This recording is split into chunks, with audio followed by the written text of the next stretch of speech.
Salut et re-bienvenue sur le podcast. Aujourd'hui, on reçoit Mathieu Bélanger-Barrette, a.k.a. Matos Bartende.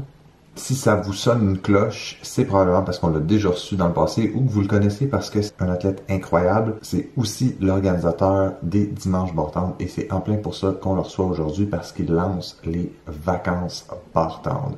Donc, sans plus attendre, je vous invite à regarder ou écouter le reste du podcast dans lequel Mathieu ou Matos nous explique les détails de sa nouvelle aventure, les vacances Bartende. Bonne écoute.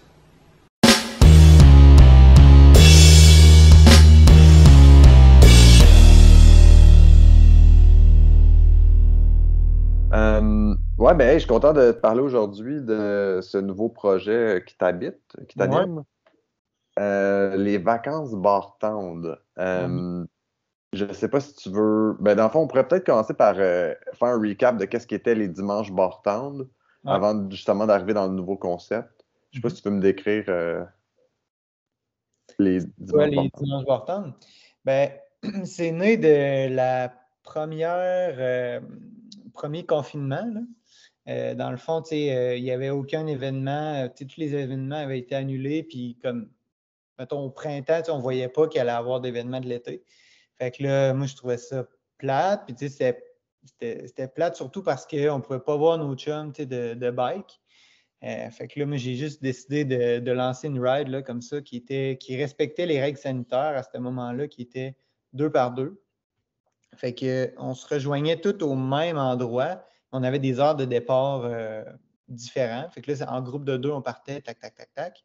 Puis c'était les plus lents qui partaient au début, puis les plus rapides vers la fin. Ce qui fait qu'au fur et à mesure de la journée, tu vois tout le monde, tu sais. Fait que ça a comme commencé comme ça. Tu sais, la première ride, on partait du vélo cartel, puis on allait faire une boucle de gravel sur la rive sud. Puis ça a vraiment pogné, tu sais. Fait que là, 2 semaines plus tard, clac, on refait un autre ride, un peu le même principe, mais là, c'était genre des groupes de 4. Fait que là, on pouvait faire 4 personnes à la fois. Puis tu sais, l'expérience était vraiment plus le fun, tu sais, parce qu'on était plus de monde ensemble. Puis de fil en aiguille, ben là, les restrictions ont baissé. Donc, on peut être de plus en plus nombreux dans chacun des groupes. Puis, on a commencé. Mais quand je dis on, c'est moi, là. J'ai commencé à comme explorer d'autres régions. Là. On est allé dans Bellechasse, là, dans le coin de où est-ce qu'il y a la Buckland. On est allé en Estrie. Puis on a fait une couple de sorties comme ça. Puis la dernière qu'on a faite cette année-là, en 2020, c'était à partir de Offord. Puis c'était vraiment, ça a explosé. Là, c'était genre 120 personnes là, qui avaient cette journée-là. Puis là, c'est là que j'ai vraiment réalisé, OK, il y a vraiment quelque chose. Là, le monde, il trippe à faire ça. Moi, ce parcours-là, je ne l'avais jamais fait. J'avais demandé à quelqu'un de le tracer. Là. Puis la plupart du monde ne l'avait pas fait non plus. Fait que, il y a un attrait pour les nouveaux sentiers de gravel, si on peut appeler ça de même, puis d'être en communauté sans être un peloton, puis d'avoir une course. Là. Fait que là, le concept a juste continué en 2021. On avait 5 événements, je pense, sous le même concept, le petit groupe. Mais là, cette fois-ci, on n'avait pas vraiment de restriction de nombre de personnes. Fait que c'était juste, tu te ramassais avec du monde de ta force, là, grosso modo, ou du monde que tu voulais rouler avec. Puis on essayait un peu d'avoir le même principe, là, du monde peut-être un petit peu plus lent en avant, plus rapide en arrière. Fait que ça faisait que tu voyais tout le monde. Puis là, en 2021, j'étais quand même encore gêné de faire un happening là, avant puis après, là, d'avoir de la bière puis du café puis tout ça, parce que c'était plus ou moins accepté encore. Là. Mais là, en 2022, en tout cas, c'est ça. En 2022, là, c'est les vacances Bartende, c'est comme un autre niveau là, qu'on atteint. Très cool, très cool. Ouais, c'est vrai, parce que moi, dans le fond, le dernier que j'avais fait, c'était celui-là en Mauricie, puis les restaurants venaient de réouvrir, puis le tailgate semblait un peu plus festif, je dirais, mais sinon, c'est vrai qu'à la base, les premiers, quand on m'avait informé que ça existait, puis quand j'avais commencé à regarder sur Instagram, c'était vraiment beaucoup de distanciation sociale. Il n'y avait pas l'air d'avoir un très gros tailgate. Les gens étaient comme parkés vraiment à distance. Je pense que c'est celui de Donham, par exemple, qui était très... Fait que là, dans le fond, tu déplaces, dans le fond, ça d'un événement d'une journée à, dans le fond, ton concept évolue puis va devenir quelques journées en Mauricie où il va y avoir justement l'espèce de découverte des routes locales, c'est ça? Ouais, c'est ça. Ben, tu sais, vu que ça faisait 2 ans que je faisais un peu la même chose, tu sais, je me disais, bon, comment est-ce que je veux que ça évolue, tu sais, dans la prochaine année, dans les prochaines années. Puis, tu sais, je trouvais qu'avoir quelque chose sur plusieurs jours, ben moi, ça m'attirait. Tu sais, moi, en tant que personne qui fait du bike, tu sais, j'aimerais ça faire ça. Fait que je me dis, bon, on va essayer cette formule-là. 3 jours, fait que le vendredi, tu arrives, on va faire une petite ride. Samedi puis dimanche, des rides plus longues. Puis il va encore avoir le format. Tu peux pouvoir choisir soit, mettons, une ride, je dis des chiffres, mais c'est un peu d'inter, là, mais tu vas pouvoir faire une ride de 100 ou une ride de 50 km qui vont déjà être préétablis, que tu vas pouvoir rentrer dans ton GPS. Fait que ça reste le même principe. Mais le avant puis le après, ben là, il va y avoir des activités, il va y avoir, vu qu'on fait ça au 2800, ben, il y a un restaurant sur place, il y a une place pour prendre du café, il y a un bar, on va pouvoir rester le soir, se faire des feux, barbecue, tout ça. Puis il y a aussi de l'hébergement, fait que les personnes qui veulent rester là, puis faire les 3 jours, ben, ils peuvent se louer soit une petite cabine ou il y a un camping aussi en face. Fait que, c'est vraiment pour accommoder tout le monde. Là. Je sais que c'est pas tout le monde qui veut absolument genre avoir le package au complet qui coûte vraiment cher, puis qui demande beaucoup d'organisation. Fait que c'est comme quelque chose de plus simple quand même. Fait que tout le monde fait un peu son horaire puis ses propres choses. Si quelqu'un veut amener toute sa bouffe pour la fin de semaine, genre fais-le, mais si quelqu'un veut manger au resto toute la fin de semaine aussi, ben, il y a l'option de le faire. Fait que c'est un peu ça la flexibilité là, un peu là, de ce principe-là. C'est très cool. Ouais, c'est vraiment cool parce que je trouve que, tu sais, souvent, mettons, il manque ce genre de flexibilité-là dans certains événements si on compare à d'autres événements, mettons, en Europe ou même aux États-Unis. Fait que c'est un gros plus. Puis, mettons, dans le fond, toi, si tu voyais ça comme, mettons, je cherche comment bien décrire ma pensée, mais vois-tu ça un peu comme le même principe qu'un Big Red, mais genre un peu moins bien, tu sais, comme pas moins bien organisé, mais un peu moins organisé, tu sais, où il n'y a pas un départ, mais dans le fond, c'est comme 3 jours où est-ce que le monde a du fun, c'est comme... Parce que si on pense à ça, tu sais, dans le fond, tu as le drop ride le shakedown le vendredi, t'as le main event, puis après ça, tu as le hangover ride. Fait que, si tu même un peu, tu vois ça, c'est... Ben, tu sais, je veux vraiment pas me comparer avec Big Red. Là. Je pense que l'attrait principal de Big Red, oui, c'est sûr, c'est toute la fin de semaine, mais l'événement central, c'est quand même la course. Ouais. Mais moi, dès le début, mettons, de ces événements-là, je voulais pas faire une course. Ouais. Je dis pas que ça va, à un moment donné, ça n'en sera pas une, mais là, moi, je veux pas avoir d'aspect compétitif parce que j'en fais déjà en masse. Ouais. fait que cette fin de semaine-là, je voulais pas que ça soit compétitif. Fait que, j'ai de la misère un peu à comparer ça à Big Red, mais c'est sûr que, on n'est pas loin non plus, là, c'est un peu le même principe, là. Cool.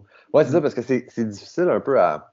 Parce que je connais rien en Amérique du Nord ou même au Québec qui ressemble un peu à ce que tu essaies de faire, tu sais. C'est comme l'aspect un peu bon enfant de certaines rides de type Grand Fondo où est-ce qu'il n'y a pas de compétition, tu sais, puis on ride pour le fun, puis c'est un peu l'aspect aussi, genre 3 jours qui ressemble à d'autres festivals qui existent. Fait que c'est ça qui est cool, mais en même temps, c'est difficile à décrire pour la personne qui va regarder la vidéo ou écouter le podcast ou même la personne qui va lire mon article, mais définitivement, je pense que ça a beaucoup en lien. C'est comme un 3 jours de l'ambiance d'un dimanche Bartende, si je comprends bien. C'est ça. Tu sais, moi, j'ai fait quelques courses par étapes, là, mettons, dans le passé. Puis, tu sais, c'est un peu ça la vibe que tu retrouves en vélo de montagne, là, surtout, là, pas en route, là, mais en vélo de montagne. C'est comme tu finis, tout le monde mange ensemble. Tu sais, le soir, il y a des feux avec des guimauves, puis tout ça. Puis, tu sais, c'est nice. Tu apprends à connaître du monde qui ont les mêmes passions que toi. Mais, tu sais, l'aspect principal de ta journée, c'est quand même ta course, tu sais. Tandis que là, si c'est juste une ride, ben, tu sais, c'est comme plus relax, là. Tu sais, tu peux prendre une bière de plus, puis c'est pas grave, là. Fait que... Ouais, effectivement, j'avoue que... avoir le souffle court quand c'est bon enfant, c'est toujours mieux que... Cool. Ben écoute, je pense que ça fait vraiment bien le tour de ce que c'est. Je vais pouvoir écrire comme mon article, puis en même temps dropper un petit clip audio dans l'article. Fait comme ça, les gens qui vont vraiment vouloir écouter, t'entendre dire. Je ne sais pas si tu veux juste rapidement rappeler les dates puis ce qui est inclus pour le frais de 50 $, juste pour que les gens en guise de conclusion. Oui. Fait que c'est le 27, 28, 29 mai au 2800 du parc, juste à l'entrée du parc de la Mauricie.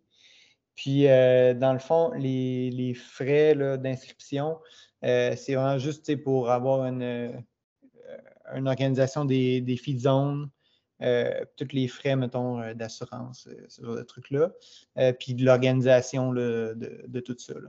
Mais tu sais, il n'y a pas de timing. Des fois, je me fais demander est-ce que l'hébergement est inclus? Non. Là, 50$, ça serait étonnant. Là. Puis comme je disais tantôt, la bouffe, ben, c'est un peu...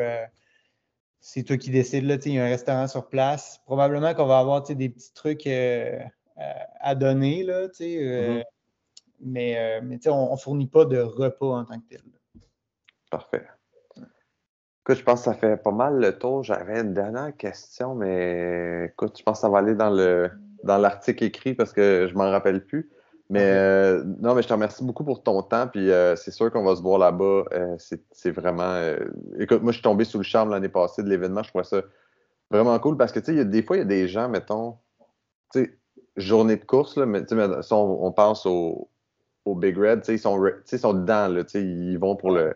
Ouais. Puis des fois, c'est moins accessible. Puis il y a beaucoup de monde à qui j'ai eu la chance de parler, justement, en Mauricie, quand on avait fait le Dimanche Bartende, que ils sont pas race ready, on pourrait dire. Là, ils sont pas comme dans le mood. Fait que ils sont plus approchables. Tu peux parler avec des gens, justement, que tu n'as pas nécessairement eu la chance de rencontrer dans le passé. Fait que c'est vraiment cool de pouvoir être orienté communauté versus performance de temps en temps. Ouais.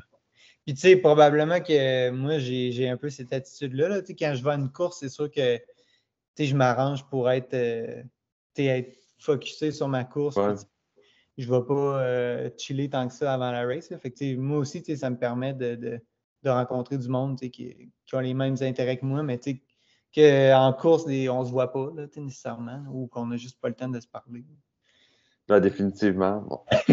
Je pense que effectivement, je pense que c'était la première fois qu'on se parlait justement quand j'avais été à. Ouais. C'était des belles occasions. Puis c'est des. J'invite un maximum de personnes. As-tu une capacité maximum de personnes qui peuvent être invitées? Ben, c'est 50 pour l'instant pour voir comment que ça va. Mais je ne ferme pas la porte à augmenter à plus que ça. OK. Parce que ça risque d'arriver vite, 50. Ouais, j'espère en tout cas. Parce que je pense que, écoute, j'ai checké juste avant de me connecter à l'appel, puis je pense que tu étais déjà rendu avec quelque chose comme 75 personnes intéressées, ça se peut-tu? Ouais. Fait que tu sais, ça monte vite, puis 50$, c'est pas cher. Puis tu sais, comme quand ça fait 2 ans qu'il se passe rien, des fois, le monde sont un peu... je veux dire, je pense que c'est la seule chose qui n'a pas vécu l'inflation de la COVID, là, ton événement. Fait que... Ouais, mais quand même, ça a passé de gratuit à 50$. C'est quand même une bonne augmentation. Là. Ouais, mais tu sais, gratuit, moi, j'étais comme fou. J'avais toujours pas compris, tu sais, comme la première fois que j'ai été, j'étais comme c'est gratuit, mais tu sais, en même temps, comme il y avait le parking, l'itinéraire, tu sais, juste ça, je veux dire, ça valait quand même un certain pourcentage. Là, si tu avais dit de faire un don, c'est sûr que j'aurais fait un don, tu sais, il y a du travail derrière ça, puis non, j'apprécie vraiment l'implication, puis... Good, ben merci, man. Ouais, bon, ben, un gros merci pour ton temps, puis écoute, on se voit là-bas si on se voit pas avant à E47. Parfait. Merci beaucoup. Salut. Ciao.